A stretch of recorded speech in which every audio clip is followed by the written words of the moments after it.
A few years ago, I said this. I believe in Nexon. They could really make a classic version of MapleStory that was playable today. And frankly, even when I said it, I had a hard time believing it myself, and many commenters let me know to never, ever trust in Nexon. In fact, during the editing of that video, Nexon had become under fire within the GMS community. To be quickly summarized, Nexon had done an awful job of supporting global MapleStory. The game had content removal due to unfixable bugs, the game was getting more expensive via pay to win, and in general, the global English-speaking player base just wasn't getting what they wanted out of the game. The fallout of this viral video by Coppersan and many others speaking out in the MapleStory community somehow, someway, led us to a timeline where my case for old school MapleStory was heard, and now we know officially that we are getting MapleStory Classic World. Now that we're a few years removed from that drama and my original MapleStory video, I want to thank you guys all for 100,000 views on my first ever MapleStory video. It truly means a ton to me. I saw the many comments asking me to make a video on Classic World after it was announced, and well, here we are. I know I'm a bit late to the party, so rather than making some generic, oh my god, I can't believe this is even happening slop, because that's how I felt 2 months ago, I'm going to make a little bit deeper video on how I'd actually want Nexon to handle the future of MapleStory Classic World and its implementation. There's already some great content given what little information we've been given so far on Classic World, so I'm going to try to just give my thoughts and opinions on what I think will make this experience something more than just a 2-week nostalgia dump. While I'm super excited and purely fueled on nostalgia at this point, I do also understand that if the devs just uploaded the 2005 version of the game and went offline, that would result in insta and permadeath of the game. Nostalgia will only take Classic World so far. Thankfully, we now have Nemi, an OG Maple player and developer, to make sure that they don't fuck this up. In Nemi we trust. Nexon is a little late to the whole reviving a beloved classic MMO thing, so let's hope they've learned from the entire genre going this direction around them, and they turn MapleStory Classic World into another 20-year-long successful MMO. With all that said, this is how I'd love to see Nexon handle MapleStory Classic World. Let's jump right in.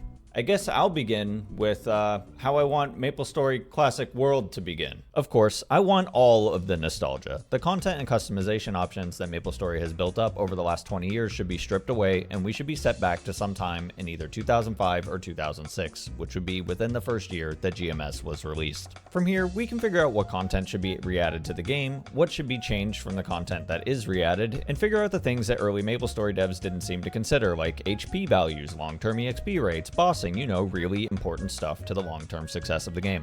I've used a website that lists all of the patches that GMS received, starting with patch 0.02, the original GMS release date. As fun as it would be to run with patch 0.02 as our starting point, I don't think a lot of players know what the state of the game actually was like back at this point. I scrolled down a little bit, and I think I found the perfect patch for MapleStory Classic World to start out on, and that's patch 0.14. I can't find the exact date this patch released, but it seems this would have been sometime around January of 2006. This patch is huge because it came with the release of Third Job, but I don't feel like we'll really miss out on any of GMS's epic history with this patch date as well. If you weren't around back in 2005, let me paint a picture of why I think this is the best patch to begin with. I think everyone's first complaint would be something along the lines of, what the hell bro, this patch doesn't even have fan favorite places like Ludi or New Leaf City, and while yes, this is true, that's actually a good thing, hear me out. We should re-experience the releases of these massive content updates. Not only would re-experiencing these updates be nostalgic and hype as hell, it also gives the developers of Classic World the time to work out the kinks in the areas with now 20 years of hindsight, as well as make changes that will help support Classic World long term. So while patch 0.14 doesn't give us everything I actually want in Classic World long term, it does set the perfect foundation for us to build upon to make Classic World into the exact MMO us unks are looking for. A patch 0.14 launch would give us the original 4 adventurer classes, so Thief, Bowman, Warrior, and Magician, but no Pirates. I do want Pirates, but like, later, for the hype. This patch wouldn't include most areas you could travel to, so if you played anytime after 2006, areas such as Ludi, NLC, Ariant, and so on and so forth will not be there. It would, however, include Orbis and El Nath. This would give players 70 levels worth of content to grind while the developers figure out what lies beyond the initial release of Classic World. We would still have all of the Maple Island nostalgia, Victoria, Orbis, second and third jobs, party quests. I mean, there would be a ton of fun to be had before level 70. If you never got to level 70 pre-Big Bang, well, let me tell ya, me neither, because my 12-year-old brain could not focus that long, and honestly, I'm not too sure about my 30-year-old brain either. My point is it would take a while, so the development team would have some time to get patches out and make the game even better. That's my argument for patch 0.14, but truth be told, I think there's a lot of patches that Nexon could begin with. I just think it's important that they place us back to a familiar point that feels exactly as it did in MapleStory 20 years ago. It just wouldn't feel right if I log into a MapleStory Classic World that wasn't imprinted in my brain. The foundation just needs to be pure nostalgia. Here's my next argument. This entire operation will fail. It will fall completely flat on its face, unless the developers decide to actually include the community's input. While I loved and played MapleStory a ton growing up, there's another MMO that I actually played even more and still play to this day, and that's RuneScape. In fact, I only still play RuneScape in 2025 because 10 years ago they released an old school RuneScape, and it turns out people just fucking love the game that they grew up with. When old school RuneScape first released, they also chose a point in time, put the servers online, and the player base went wild with nostalgia. But not for long. See, the developers over at Jagex only put a few people on old school RuneScape. They viewed it as some sort of flash in the pan, something without longevity. A classic server that they would host for some short amount of time until players realized it wasn't good as they remember it, and then all the players would flock back to their original game. Except they didn't. They just started quitting because yes, nostalgia can only take you so far. Then Jagex realized that their only choice was to start development on top of the classic version of their game, as those players didn't want anything to do with the current version of RuneScape. If they wanted to retain those players, that was their option. Jagex began throwing resources at old school RuneScape, and unless you live under Patrick's house, you know where that's gotten them. It's one of the biggest MMOs on the planet, today in 2025. So what does any of this have to do with MapleStory? Well, Nexon has the blueprint right in front of them. Literally, just copy exactly what Jagex did and don't fuck it up. The most important thing Jagex has done with RuneScape, in my opinion, is the polling system, and there's no reason why Nexon shouldn't implement the exact same thing. Let's talk about a polling system and how that could work with the future Classic World content updates. Once a starting point is established for the game, a strict community-based polling system should be implemented for regular content updates going forward. A lot of people's natural reaction to this is to point out all the flaws of a polling system and how it can be abused, so listen to the full picture here first. While no polling system would be perfect, we can actually use this polling system to eliminate another long-term issue that has always plagued MapleStory, and that's the pay-to-win content. Nexon could solely fund this project with the polling system if they charge a VIP membership in order to answer the polls. I know, no one wants to pay for a VIP membership, but maybe you would if there was no 2x EXP coupons in the shop making the leaderboards pay to win. Or maybe you would if you actually felt like you had a voice in the game that you're going to be spending your entire 30s sadly sitting in the dark playing by yourself. I'm totally not projecting there. While I'd love it for every player to just be able to log in and vote on the changes they'd like the developers to make, a paid VIP membership ensures that only players who really care about the game are voting, as well as stopping fraudulent votes from bots or trolls or whatever else. I'd happily pay a $10 monthly subscription to Classic World in order to be able to vote in polls and ensure that there was no pay to win in the game. Between a VIP membership and cosmetics in the real money shop, they would literally be so rich from all of our nostalgia. I'm sure they'll ultimately get much more greedy than this, and they will have some sort of pay to win crap, but you know, a girl can dream. They could also add level requirements to voting in the polls, or time played requirements, or yeah, there's quite a few things they can do in the polling system to make it pretty legit. Another great idea would just be to force you to verify a phone number with two-factor authentication before you can vote. Same as RuneScape polls, for something to pass, it should receive a super majority of votes. Whether that's 60 or 70% of players, I'm not sure, but it should be a super majority. I don't think 51% is quite enough, as you'll have half the player base upset at some change at some point. For anyone who's against a polling system entirely, but still wants to play Classic World, by the way, just know that if you don't have a polling system, the game will once again slowly morph into something that you don't want to play, as executives start seeing our player counts as a cash pile instead of as an MMO. Okay, that's my case for why polling the community should be super necessary before any big changes. But let's talk about what should be polled. While I'm obviously very for a polling system, I do want it to be pretty strict on what type of things are polled. For example, basic balancing, quality of life, or glitch fixes should basically never be polled. The easiest way to get my point across would be to just give you some examples. So here's an example of what should or shouldn't be polled. HP washing, remove it, and don't poll it. That's an issue with poor balancing left over from 20 years ago that should have been fixed 20 years ago. Fix the balancing and don't even mention it to this community. Want to release a new landmass content update like the release of Ludi or Aqua Road? Poll it.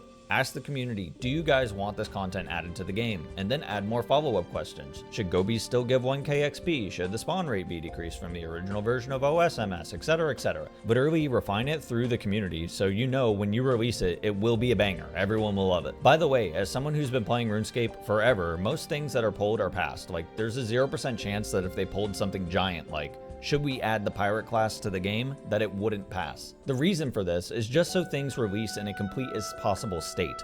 unbroken, and fun for everyone. And so if they decide to try and, I don't know, change the entire game overnight like they did with a certain big explosive update in the past, we can just vote no. Easy peasy. Obviously, between content updates and straight up glitches, there's going to be a line somewhere that the community would need to figure out within itself as far as what should be pulled and what shouldn't. For example, I think that the infamous dice roll that you used to have to spend anywhere from a few minutes to a few hours doing when making a new character in Classic MapleStory should just be removed from the game. No polling whatsoever. But maybe you don't feel that way. Maybe you think there should be dice rolling. So, yeah. Okay, for real. I'll shut up about the importance of the polling system now, but I want to talk about some of the things that I personally would like to see at launch in Classic World.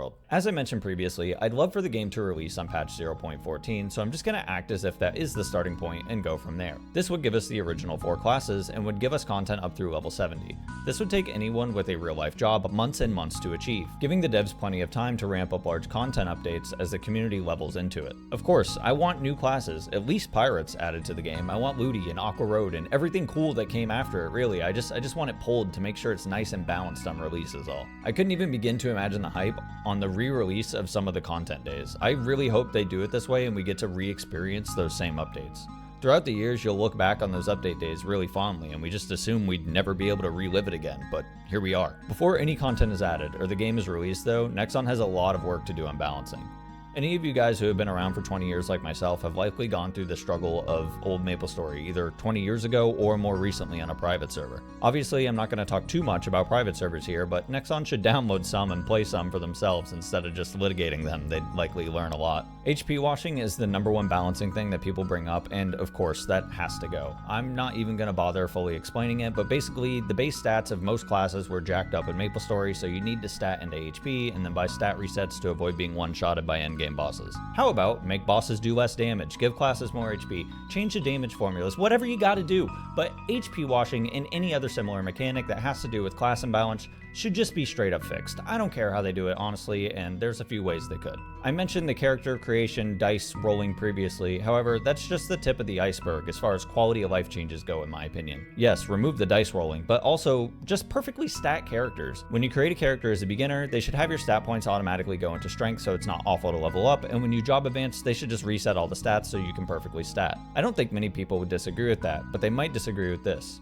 I think luckless, dexless, strengthless, or any other build that involves +5ing into all one stat shouldn't be the meta. While it's been the meta for, well, ever now, it kinda sucks to see every single player in the game past level 30 just wearing a scrolled up sauna robe.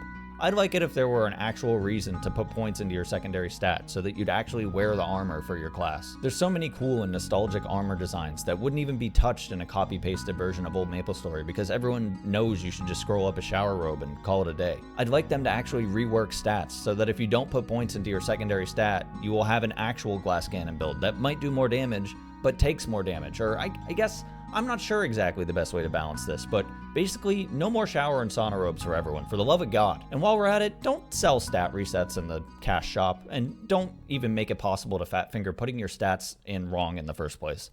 That's an awful feeling, and we don't need that anymore. Please and thank you. A common talking point in the community around Classic World are the EXP rates, and I personally do think they need some tweaking. I was thinking they should just make the EXP rates identical to the Big Bang rates. Okay, gotcha guys. Just kidding. I do think EXP rates should be tweaked, but honestly, not much. Obviously, we're all pretty nostalgic for the grind, and if we realize a few months in that it's not sustainable, we can easily poll an EXP increase. That's the beauty of a polling system. I'd like for a progressive EXP rate to be in place, meaning as you progress through the game, so does your EXP multiplier. Level 1 through 30 isn't that bad in old school MapleStory. If you really know what you're doing, you can do it in a day or two, which feels like fine progression. I remember levels 30 through 35 being a complete fucking disaster, however, to get through that back in the day until you get to Voodoo PQ where EXP rates increase quite a bit. As you go on and on, the levels get longer and longer. I mean, that's a level scaling MMO for you. However, with the progressive EXP rate, it wouldn't slow down as much. For example, they could just add a multiplier to every 10 or 20 levels you get. So at level 1, you get the standard old school global MapleStory EXP rate of 1. But at level 10, they could bump you up to 1.1. And at level 20, it could be 1.2, and so on and so forth. A lot of private servers have tried different EXP rates, and someone always seems to have a different idea of what's the best, but that's my personal favorite way to handle the extremely insane grind that is old school MapleStory. Frankly, I would love another few years long fight between some legends like we had with Tiger and Sushi back in the day, so I hope there's at least somewhat of a grind. As far as mobbing versus questing versus party EXP rates, I don't really care. I just ask that party quest and mob rates or at least somewhat close, so that I can spend my time party questing and not feel like I'm wasting my time. God, I cannot wait to JPQ in the Kerning sewers, dude. There's one large last quality of life update I'd like to see added to MapleStory Classic World on release, and that's the removal of timers on travel. When you want to go to a new continent in MapleStory, you typically board a ship or a boat or train or flying contraption of some sort, and you have to wait a real life 5 to 30 minutes or something, depending on when you arrived and where you're going. So, let's just not do that and just take my Mesos and teleport me where I want to go. This game is very grindy enough, and I don't need an in-game commute longer than my real life one. Thank you. If Nexon could add these few quality life changes, a polling system that includes the community, and re-release all of the epic content we once enjoyed while giving them time to ramp up with brand new stuff developed over the next few years, we are in for an absolute treat.